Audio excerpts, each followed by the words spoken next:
आज हमारी मीटिंग हुई, इसमें कांग्रेस पार्टी के आगे कार्यक्रम हमारा क्या होगा उससे मैं आप सबको अवगत कराना चाहूंगी। कांग्रेस वर्किंग कमेटी ने हमारे राष्ट्रीय अध्यक्ष श्री खड़गे जी की अध्यक्षता में, जिसमें हमारे पूर्व अध्यक्ष और एलओपी लोकसभा राहुल गांधी जी भी थे, हमारी पूर्व अध्यक्ष श्रीमती सोनिया गांधी जी भी थे। सबने एक फैसला लिया कार्य समिति में, कार्यकारिणी में, कि जो एक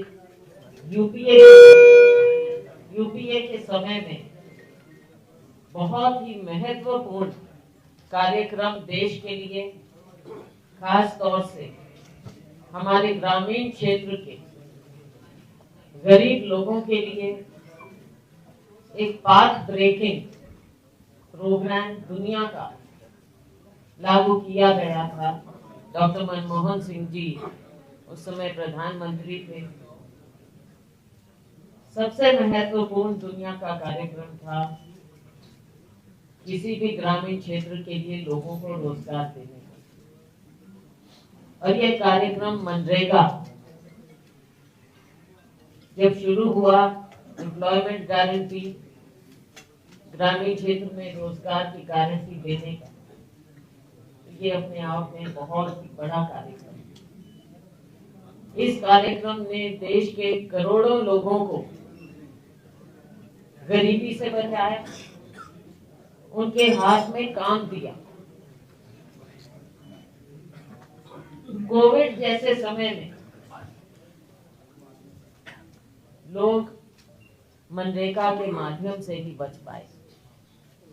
आपदा के समय में मनरेगा जो कार्यक्रम देता रहा, उससे लोग बच पाए, उन्हें रोजगार मिला। और भाजपा ने, मोदी जी की सरकार ने उससे भी बड़ा महत्वपूर्ण फैसला ले लिया है इस कार्य को खत्म करने का। जो एक अधिकार दिया गरीब इंसान को, महिलाओं को, गांव में 100 दिन का कार्य वो अपना नाम पंजीकृत करें, और उन्हें सरकार की गारंटी है, केंद्र सरकार की गारंटी है कि उन्हें कार्य मिलेगा। इससे गांव में कार्य भी हुआ, एसेट्स बने और गरीबों को काम मिला, हाथ में काम मिला। केवल उनके खाते में पैसे डालने की बात नहीं कि चुनाव आए और खाते में पैसे डाल दो, लेकिन लोगों को काम दिया, उनका मान सम्मान बढ़ाया, उनका आत्मसम्मान बढ़ा, क्योंकि वो कार्य करके, काम करके उनकी कमाई थी, उनको ये अधिकार दिया। लेकिन ये अधिकार मोदी सरकार ने अब छीन लिया। कहने को कहते हैं कि हम 125 दिन का कर दिया, लेकिन क्या 125 दिन प्रावधान है? क्या केंद्र सरकार ने उसके लिए क्या बजट किया? अब जो इन्होंने दूसरे राज्यों में किया 60-40 का, और राज्य सरकार उनको अपनी स्कीम देगी, केंद्र सरकार उसको पास करेगी, फिर बजट का प्रावधान होगा। ये तो चलो हिल स्टेट है, 90-10 अलग बात है, लेकिन क्या काम मिल पाएगा? क्या अब अधिकार के रूप में हमारा गरीब इंसान जो गांव में बस रहा है, क्या वो काम मांग सकेगा कि मेरा अधिकार मुझे दीजिए? ये तो एक और स्कीम जो गांधी जी का नाम बदल दिया, वो भी आप देख लीजिए। लेकिन उससे महत्वपूर्ण है जो गांधी जी चाहते थे, गरीब आदमी को जो काम देना चाहते थे, उसको स्वावलंबी बनाना चाहते थे, आपने उसका मान सम्मान आज छीन लिया। ये मोदी सरकार की इतनी बड़ी देन है। आपके सामने बहुत सी बातें रखी जाएंगी कि कांग्रेस हमेशा केवल क्रिटिसाइज करती है, लेकिन बात ये नहीं है। आप केवल रोजी रोटी नहीं, आप उसका काम करने का अधिकार छीन रहे हैं। इंसान पैदा होता है, हाथ पांव मिलते हैं, दिमाग मिलता है, काम करने के लिए इंसान पैदा होता है। आप उससे अगर काम छीन देंगे, और वैसे भी हमारे यहाँ उत्तराखंड में बेरोजगारी कितनी, पलायन कितना होता है। गांव में कौन रह जाता है? गरीब से गरीब आदमी, महिलाएं। और जो वो काम करते थे, अब आप उनसे काम आप ले रहे हैं। अब बड़े बड़े ठेकेदार आ जाएंगे, उनके हाथ में चला जाएगा। सरकार की मर्जी पर होगा कहां पर उन्होंने काम देना है, कहां नहीं देना। केंद्र सरकार की मर्जी पर होगा। नाम केंद्र सरकार रहेगी इसमें, लेकिन उनकी मर्जी से होगा कि बजट कितना देते हैं। लेकिन ये आप समझ सकते हैं इस बात को कि कैसे बजट कम करते गए थे ये पिछले कुछ सालों में। कई कई दिन पेमेंट नहीं होती थी, कई कई महीना पेमेंट नहीं मिलती थी। तो ये एक साजिश जो है, ये साजिश आपको साफ नजर आ जाती है। बड़े लोगों का, जो बड़े बड़े से बड़े इंडस्ट्रियलिस्ट हैं, बड़े घराने हैं, उनका तो फायदा हो, और गरीब आदमी के हाथ में काम नहीं कटोरा हो।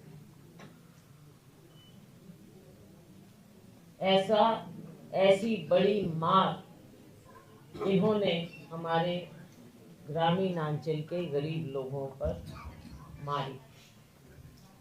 लेकिन कांग्रेस पार्टी इसकी मूक दर्शक नहीं रहेगी।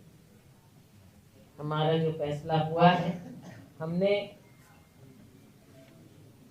इसमें और कई बिंदु हैं जहां अधिकार छीना जा रहा है,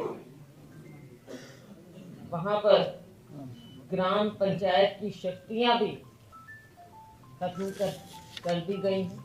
इस नया ये लेकर आए हैं, स्कीम लेकर आए, ग्राम पंचायत जिसको मजबूती देने की बात हुई थी, महात्मा गांधी का सपना था, जिसे साकार राजीव गांधी जी करना चाहते थे, जिसे हमारी सरकार ने किया। अब उनके अधिकारों को, पंचायती राज को भी कमजोर करने की साजिश का ये एक हिस्सा है।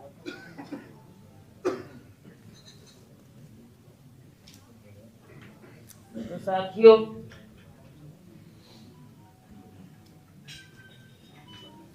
इसका जो हम आगे का शेड्यूल है वो आपके सामने रखना चाहेंगे। 8 तारीख को हमारी मीटिंग हुई है, और उसके पश्चात हम आपको प्रेस कॉन्फ्रेंस के माध्यम से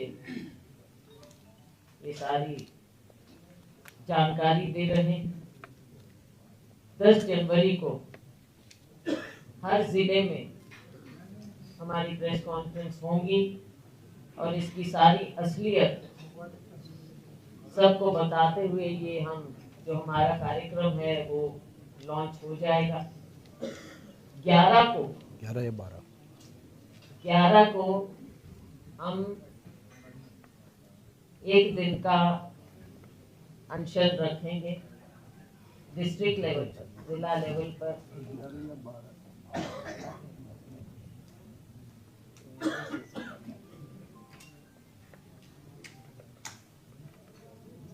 11 को एक दिन का हम अनशन रखेंगे महात्मा गांधी जी के या डॉक्टर अंबेडकर जी के बुत पर, और इसमें सभी लोग, हम इसमें सबको इन्वॉल्व करना चाहेंगे। मनरेगा के जो वर्कर रहे, हमारी पार्टी के सभी लोग इसमें सम्मिलित होंगे।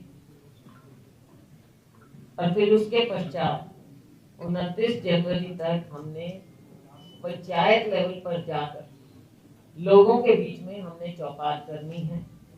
लोगों को ये एक मास कांटेक्ट प्रोग्राम होगा, जो गांव-गांव, घर-घर चौपाल में बैठकर हम चौपाल करेंगे गांव में, और सभी लोगों को इसमें सम्मिलित करते हुए उन्हें बताएंगे।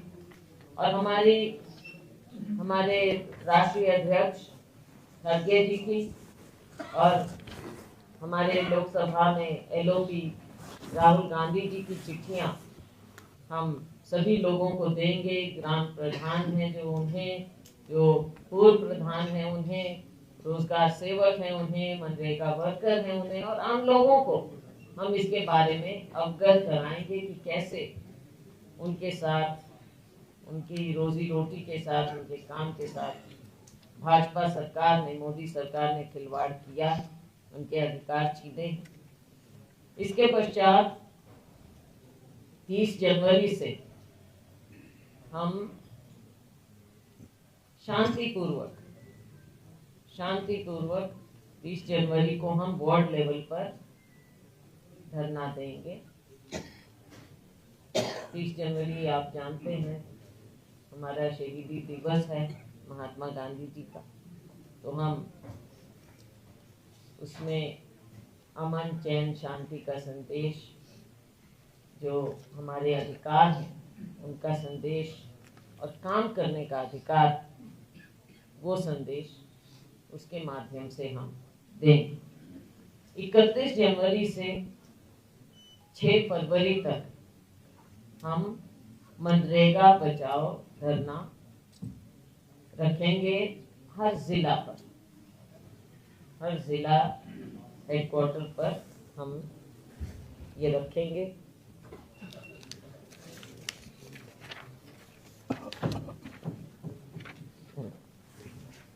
उसके बाद 7 फरवरी से, ये हम आपके साथ शेयर भी करेंगे अभी सारा, 7 फरवरी से 15 फरवरी तक हम दिन तय करके विधानसभा घेराव रखेंगे। उस समय दिन तय कर लिया जाएगा आपके साथ, हम आपको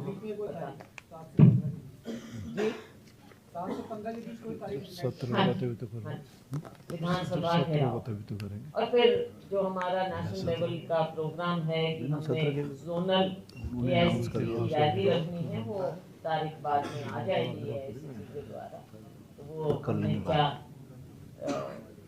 मेजर रैली देश में करनी है, वो आपको बाद में उसके बारे में हम आपको AICC द्वारा अवगत कराएंगे।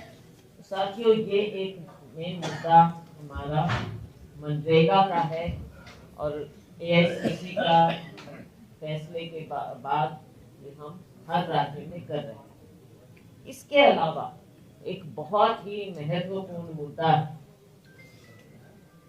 और वो है अंकिता का मुद्दा, अंकिता भंडारी का मुद्दा। ना केवल एक अंकिता, अनेकों अंकिता, और कितनी अंकिता पूरे प्रदेश में। देखो, कई बार एक नाम सिंबल बन जाता है। अंकिता भंडारी के नाम से आज सारे देश में, दुनिया में उत्तराखंड का नाम गलत तरह से सुर्खियों में आया, लेकिन इतनी अंकिता भंडारी हैं हम उत्तराखंड में भी देख सकते हैं, हर क्षेत्र में देख सकते हैं, और कितने ही ऐसे केस हैं जिसमें सत्ता पक्ष के लोग इन्वॉल्व। दलित महिलाओं की बात करें या कोई भी महिला, बहुत सी हमारी बहनें, बेटियां, बच्चियां, इतने केस। तो ये मामला भी कम महत्वपूर्ण नहीं, बहुत महत्वपूर्ण मामला है। इसने झिंझोड़ के रख दिया, सबकी भावनाएं बहुत उत्तेजित हैं आज राज्य में। अब जो कहा जाता है कि कांग्रेस पार्टी इसको, भी कांग्रेस पार्टी क्यों नहीं उठाई? हम राजनीतिक दल हैं, हमारी जिम्मेवारी अगर कहीं कोई भी ऐसा कार्य होता है तो जिम्मेवार राजनीतिक पार्टी होने के नाते, मुख्य विपक्ष होने के नाते ये हमारा कर्तव्य है कि हम इन मामलों को उठाएं। हमने उठाया है और हम उठाते रहेंगे, इसलिए उसके बारे में आपको डिटेल में हमारे अध्यक्ष जी बताएंगे, लेकिन ये मुद्दा भी हम उठाते रहेंगे। और जो मांग है कि एक न्यायिक सुप्रीम कोर्ट जज की देखरेख में सीबीआई इस मामले को देखे, इसकी पूरी इंक्वायरी हो, कौन वीआईपी रहे, क्या कुछ रहा, अभी तक ये मामला एफआईआर के मामले हैं, वीआईपी कौन, क्यों नहीं गहराई में गए, कौन उस समय की जो विधायक उनका क्या रोल रहा, क्यों आधी बिल्डिंग ध्वस्त कर दी गई, एविडेंस खत्म किया गया, मुख्यमंत्री का क्या उस समय रहा, क्यों नहीं इस मामले को गंभीरता से लिया गया। और आज इतने दिन बाद अब कहते हैं, अगर सुनने में आ रहा है तो पता चल जाएगी, आपके माध्यम से ही हमको पता चलेगा कि शायद इस चीज को अच्छा हम सीबीआई को दे देते। बात सीबीआई की नहीं है, पहले दिन क्यों नहीं किया आपने? और सीबीआई पर आज के दिन बुरा ना माने कोई, लेकिन सीबीआई पर अब देश में लोगों का कितना विश्वास रहता है। इसलिए न्यायिक देखरेख की मांग हो रही है। ज्यादा कुछ ना कहते हुए ये दो बातें थी।